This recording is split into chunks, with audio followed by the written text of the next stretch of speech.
Hello, everyone. Happy Capricorn season.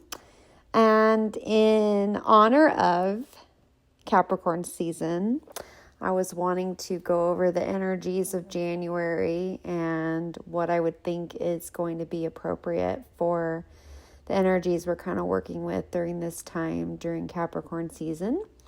In honor of that, I would like to go over Saturn today and how it is experienced in life and in systems.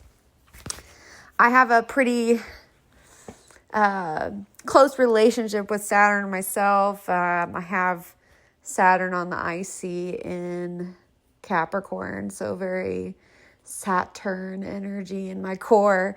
And so Saturn has been a great teacher in my life, and I love sharing the lessons and how we can use Saturn to really help us catapult our growth into who we become in this life and how much we mature through our lives. So without further ado, I would like to discuss this further. So Saturn is not really a planet of punishment, but a teacher of truth, maturity, and inner authority. Saturn gets labeled as karma quite often, and usually we think of that as what happens to us, or even what happens to others who hurt us. But Saturn isn't actually interested in revenge. Saturn is interested in responsibility, integration, and growth of lessons. And one of the deepest lessons that I've come to understand through Saturn is this. Karma doesn't mature when we hold pain. It matures when we integrate the lesson only. Many spiritual traditions talk about forgiveness, but not in a way that honors how difficult at times it can actually be. Forgiveness isn't spiritual bypassing, though. It is pretending and it's not pretending that like something didn't hurt you. It's the moment we say, I've learned what this experience has here to teach me, and I'm ready to stop carrying it in my body and in my heart. When we hold on to anger or resentment, Saturn doesn't punish anyone. The energy just simply stays active. Not because we're wrong or unevolving, but because the lesson hasn't completed yet. Saturn in its shadow shows up as emotional contraction, fear-based control, rigidity, living from old wounds instead of what is presently truly here and acting out in our current lives. But when Saturn is in its light, it's pretty profound. It is self-respect, emotional sovereignty, grounded confidence, boundaries that protect and not isolate. So self-respect, I think we have a pretty good idea what that is. Grounded confidence is like when you have confidence that's not really shakeable by outside sources. And of course that you can be grounded in your confidence in one area or aspect, and then every once in a while you get a surprise shake-up and you're like, wow, I did not think that I could be shook up in that way, but there you go. So, but that's just like another layer of Saturn showing itself to us in those instances. So in tarot, Saturn is connected to Capricorn and also the Devil card, which isn't about evil per se, but it's more about the attachment to fear, shame, or old survival patterns. The moment we see the fear as what it is, that illusion can kind of loosen and lose its grip on us. That's how Saturn's pressure becomes wisdom instead of suffering. You can see Saturn pretty much everywhere in society, in families, workplaces, hierarchies.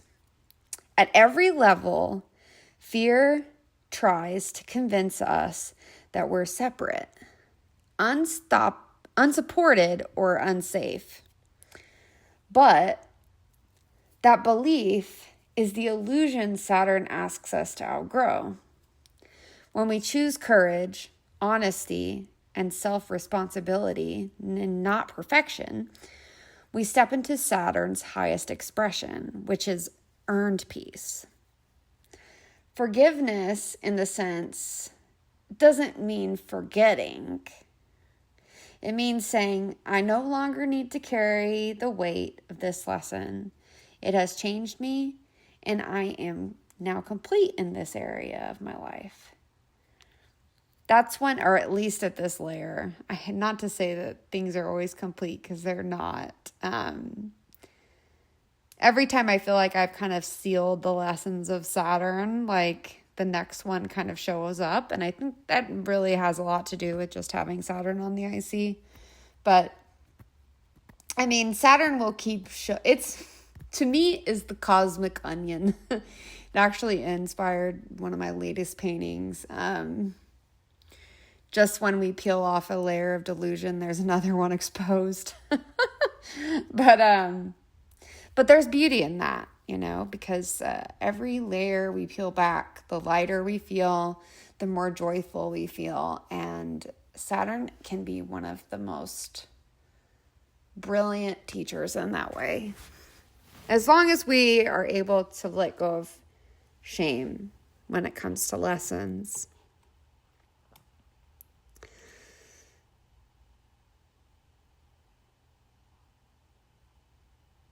Okay, just tell me one thing though, or ask yourself this.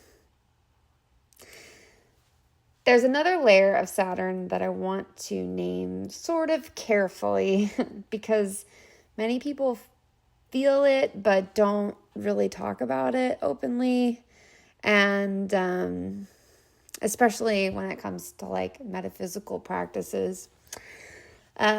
So when we're deeply hurt, especially after an extreme injustice or betrayal, there can be a very real urge to return the pain.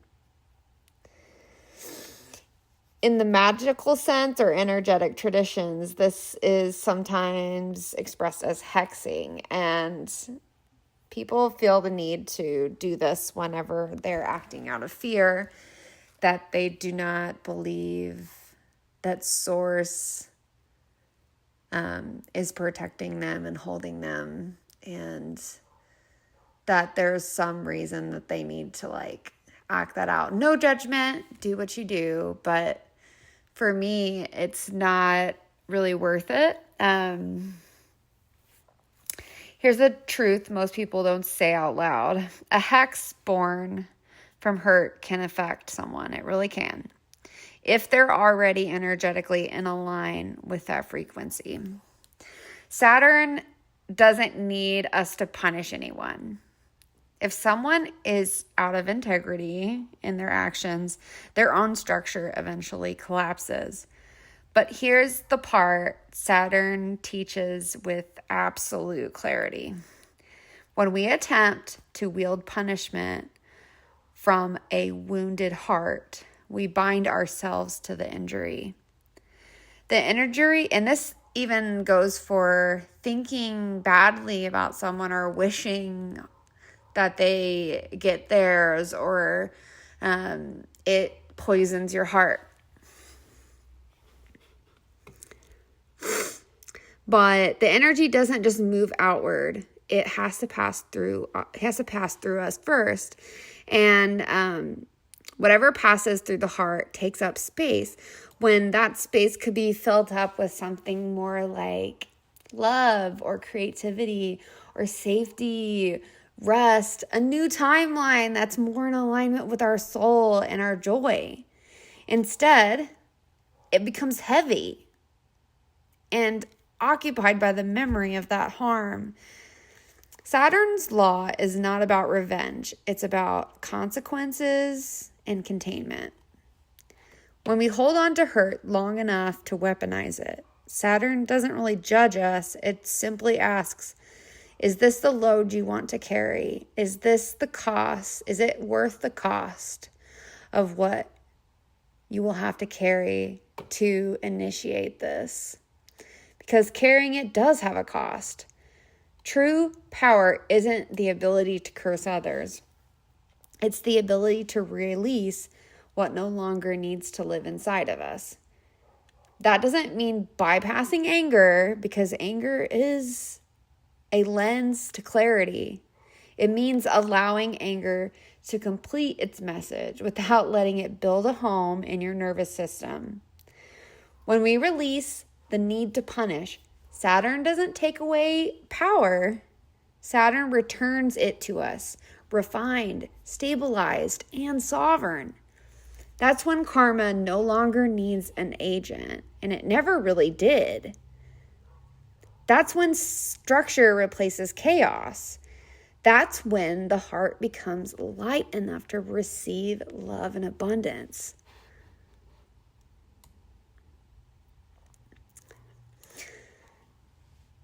There's also a plant ally that Saturn has been bringing into my awareness lately, which is Devil's Claw. And I want to speak about it energetically, not clinically. I am not a medical professional. This is metaphysical, spiritual characteristics of this herb. The spirit of Devil's Claw doesn't work on the surface. It works backwards through time. Its energy has a way of guiding us to the root memory, especially ancestral patterns that were never fully processed, forgiven, or completed. Because sometimes the patterns of karma and these Saturn lessons that play out in our lives are things that are actually in our genetic DNA. So, patterns that were not fully processed by our ancestors, forgiven, or completed, patterns of survival, punishment, resentment, or endurance that kept a lineage safe, but now quietly call in Saturn's shadow. Because Saturn doesn't only live in our personal chart, it lives in our inheritance. The unspoken rules, the generational grief, such as a witch wound or those types of things. This is just how it is kind of stories that get passed down like it's the law. The spirit of Devil's Claw helps us locate where we are still gripping a story that didn't begin with us. It reveals where discipline turned into rigidity, responsibility turned into self-denial, and protection turned into emotional armor.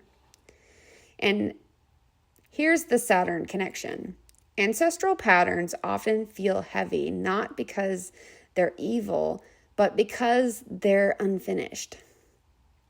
And it's been unfinished for several generations, and it holds a lot of energy.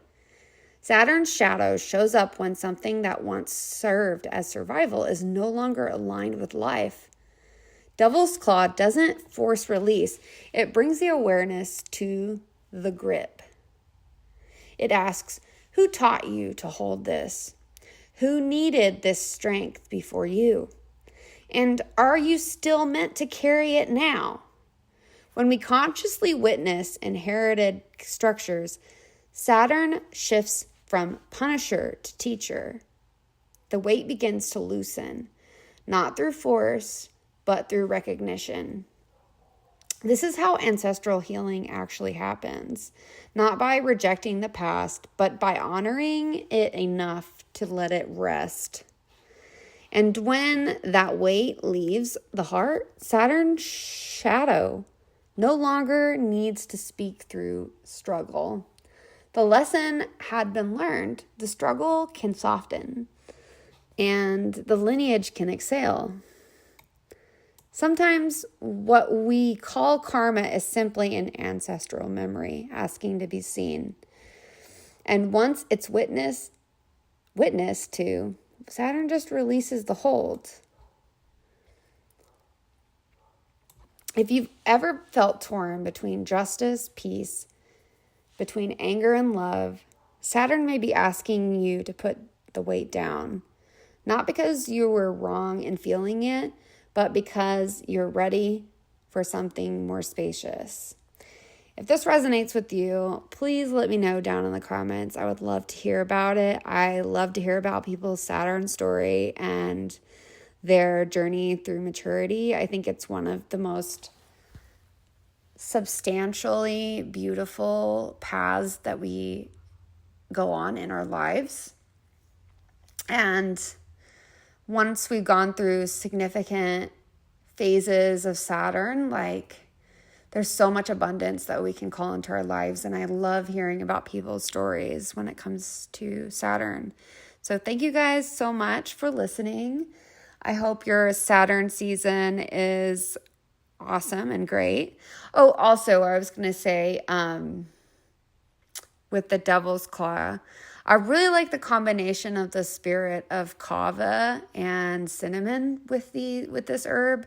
Kava kind of helps with, in a spiritual sense, it helps us connect on a level of kind of connecting with the tribe. And so it just makes those ancestral type things that are getting pulled up by the Devil's Claw, and it helps us feel the joy of seeing the wisdom in it and being able to release it. And it also helps us re-find safety and community after going through and processing really heavy grief. So I love to combine those, and then cinnamon just calls in the abundance of that, and I love putting that together. Let me know if you try this and if it works for you and what's your experience with it. I would love to know. Thanks, and happy Capricorn season.